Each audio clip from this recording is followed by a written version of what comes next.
मेरा नाम है हनी और आप देख रहे हैं fun times and honey where gardening is fun.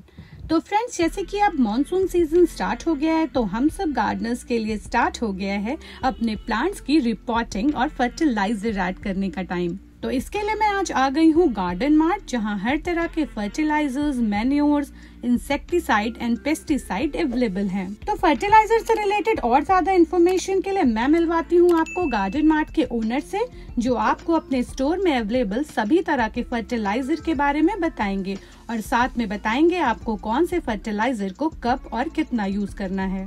तो सबसे पहले हमें जिस चीज़ की रिक्वायरमेंट होती है पॉटिंग मिक्स बनाने के लिए, जैसे कि अभी आपने मुझे बताया, तो वो होती है वर्मी कंपोस्ट। तो हम देखते हैं इनके पास किस तरह के वर्मी कंपोस्ट अवेलेबल है। ये वर्मी कंपोस्ट सबसे बेस्ट में आती है। ये हमने आपको पहले भी बताया है और फिर से बता रहे हैं कि वर्मी में कई वैरायटी चलती है मार्केट में जो बहुत नॉर्मल क्वालिटी में होती है। ये सबसे बेस्ट में है। 25 kg का बैग ये 200 रुपये में आपको मिल जाएगा हमारे पास।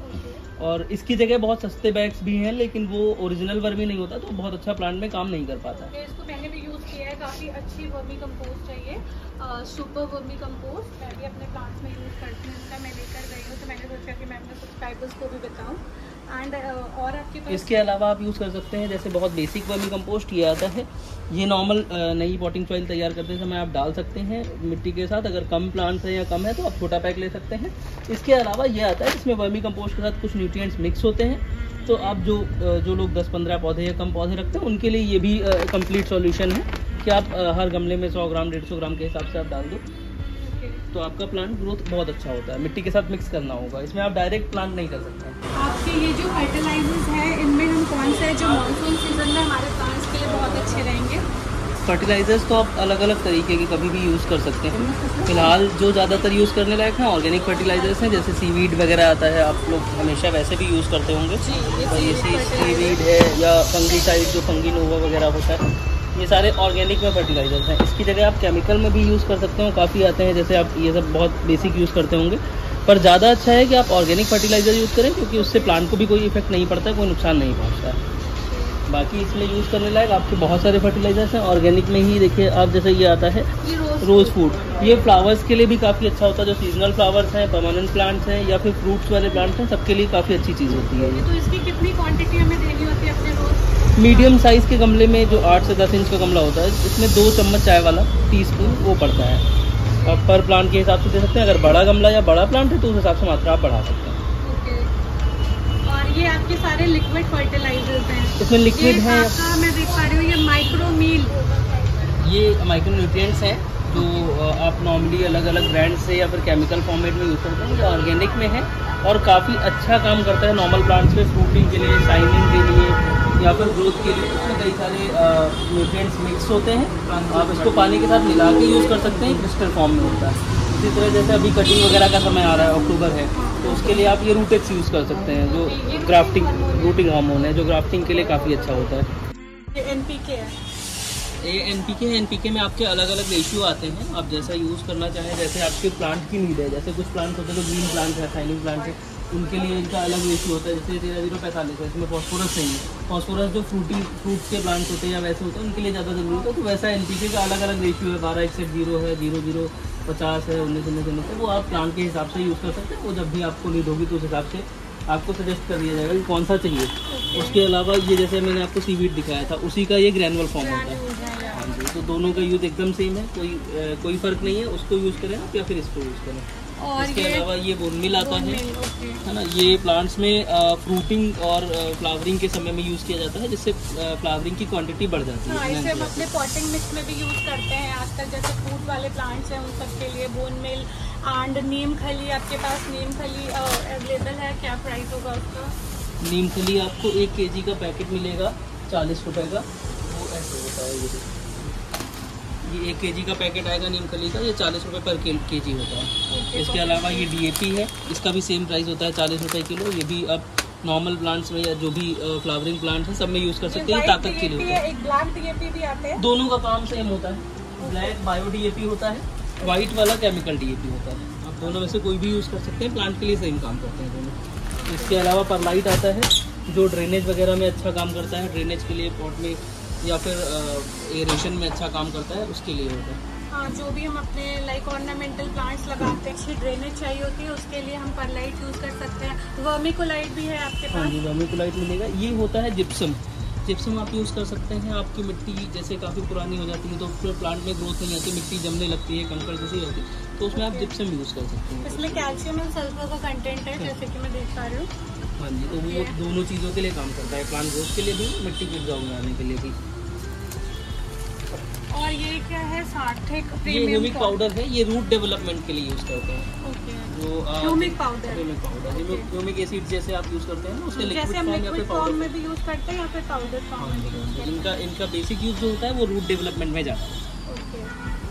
जैसे अभी रेनी सीजन है तो हम सब अपने प्लांट्स को रिपोर्ट करें, तो कोई ऐसा फर्टिलाइजर आप बताएंगे जिसकी बहुत ज़्यादा अभी ज़रूरत होती है? और नॉर्मल फर्टिलाइजर में तो देखिए वर्मी कंपोस्ट ही हर सीजन के लिए सबसे बेस्ट होता है। वर्मी कंपोस्ट के साथ आप मिक्स कर सकते हैं, जैसे आपने पूछा तो जिप्सम वगैरह पड़ जाता है, या फिर वो आप किस चीज़ का प्लांट या कैसे प्लांट्स आप लगा रहे हो उसके हिसाब से अलग अलग तरीके का यूज़ होता है। आप जैसे आप ये देख पा रहे हैं, अब ये इंसेक्टिसाइड पाउडर है। रेनी सीजन में बहुत ज़्यादा इंसेक्ट आने लगते हैं, छोटे छोटे या वैसे, तो आप जो मिट्टी तैयार करेंगे उसमें ये साथ में अगर मिलवा देते हैं तो चींटी आना या फिर दीमक वगैरह या जो भी नॉर्मल कीड़े आते हैं उनसे बचत हो जाती है। और हम इंसेक्टिसाइड का स्प्रे भी कर सकते हैं? हाँ, इंसेक्टिसाइड का स्प्रे भी होता है। स्प्रे में कई ऑप्शन है।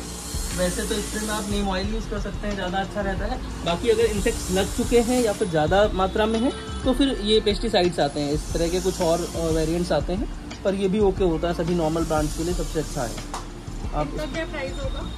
ये 50 ml का बॉटल है, 100 रुपये का है। ऐसे कई अलग अलग वेरिएंट आते हैं, 50 रुपये से लेके और 100, 150, 200 रुपये तक।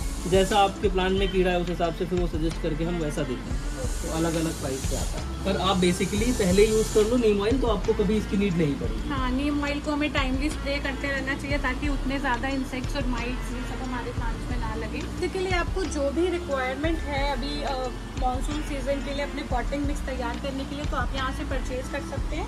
तो जैसे कि मैं देख पा रही हूँ ये वर्मिकुलाइट है, देन ये परलाइट और कोकोपीट मिक्स करते हैं इसके साथ। कोकोपीट, या कोकोपीट का भी अलग अलग पैक आता है। वैसे तो अभी बड़ा पैक है ये 5 kg का, इससे छोटे भी आते हैं। इसमें आपको काफ़ी सारे वेरिएंट्स मिल जाएंगे, पैकेजिंग डिफरेंट हाँ, डिफरेंट पैकेजिंग मिल जाएगी जो अलग अलग रेट्स होती है। ये है कि बड़ा पैक इसलिए भी ज़्यादा इजी होता है क्योंकि एक तो रेट्स के हिसाब से अच्छा होता है, दूसरा उसका यूज़ आपको प्रॉपर करना ही है अपने प्लांट्स में, तो उसके साथ में आप वर्मिकुलाइट और परलाइट मिक्स कर सकते हैं। फ्लावर ग्रोथ के लिए जैसे नॉर्मल आप प्लांट्स जब तैयार करते हैं तो परमानेंट प्लांट्स में या फिर जो फ्रूट प्लांट है उनमें सबसे अच्छी चीज़ ये होती है, इसमें कई न्यूट्रिएंट्स मिक्स होते हैं, जैसे आप देख पाओगे अगर इसमें देख पाते हैं या फिर आप आके देख सकते हैं। इसमें कई सारे न्यूट्रिएंट्स होते हैं जो अलग अलग काम करते हैं, तो आप एक अकेली चीज़ डाल के भी आप नॉर्मल प्लांट में ग्रोथ का, फ्रूटिंग का, फ्लावरिंग का सारा एक्सेस मिल जाएगा। ये कंप्लीट मिक्स है। हाँ, इसे हमें कैसे यूज़ करना है अपने प्लांट्स में? पर प्लांट 10 ग्राम पड़ता है और 15 डेज के गैप पे आप कभी भी डाल सकते हैं, कोई नुकसान नहीं है, 100% ऑर्गेनिक है और तो इसका नुकसान भी नहीं होता। पर आप अगर ये रेगुलरली यूज़ करते हैं तो आपके प्लांट में फ्लावरिंग बहुत अच्छी होती है। और उसके अलावा एप्सम सॉल्ट होता है, जैसे रेनी सीजन्स में ही नहीं, लगभग नॉर्मल हर सीज़न में प्लांट्स में पत्तियां सूखने लगती हैं, झड़ने लगती हैं, या फिर कभी प्लांट मुरझाने लगता है तो ख़राब लगता है, उसके लिए हमारे रेनी सीजन में कुछ ज़्यादा ये प्रॉब्लम हो रही है लोगों को कि उनकी प्लांट्स की जो लीफ है बहुत ज़्यादा येलोइंग हो गई है उनको, और क्योंकि अभी बहुत हार्श समर्स था तो अभी एकदम से मानसून में आया है, तो हम एप्सम सॉल्ट का यूज़ करेंगे। तो आप एप्सम सॉल्ट का यूज़ कर सकते हैं, पानी के साथ आप मिक्स करके इसको एक बार प्लांट को वॉश कर सकते हैं इजीली। जब भी आप इससे वॉश कर देंगे तो जो पत्तियों का पीला पड़ना है, ख़राब होना है, वो सारी चीज़ें नहीं आती। उसके अलावा ये आता है कैल्शियम नाइट्रेट। कैल्शियम नाइट्रेट आप नॉर्मली कम यूज़ कर सकते हैं, पर जैसे जिन प्लांट्स में ग्रोथ एकदम रुकी हुई है या आपको लगता है कि ग्रोथ नहीं आ रही है एकदम, तो उसमें आप कैल्शियम नाइट्रेट का यूज़ कर सकते हैं विथ वाटर, तो ये आपका काफ़ी अच्छा काम करता है। इसको हम अपने सॉइल मिक्स में भी यूज़ कर सकते हैं? हाँ, दोनों में यूज़ कर सकते हैं, पर सॉइल मिक्स में मात्रा ज़्यादा होने पर नुकसान पहुँचा सकता है, तो वो थोड़ा केयरफुली यूज़ करना है। ये पोटैश है।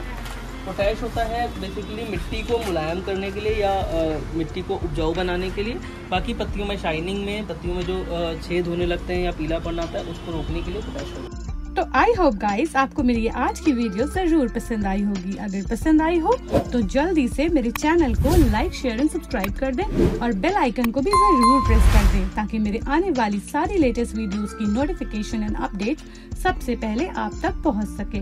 और हाँ, आप मुझे मेरे लेटेस्ट गार्डनिंग अपडेट्स के लिए मुझे मेरे Instagram account fun time with honey पे भी फॉलो करना ना भूलें। Thank you.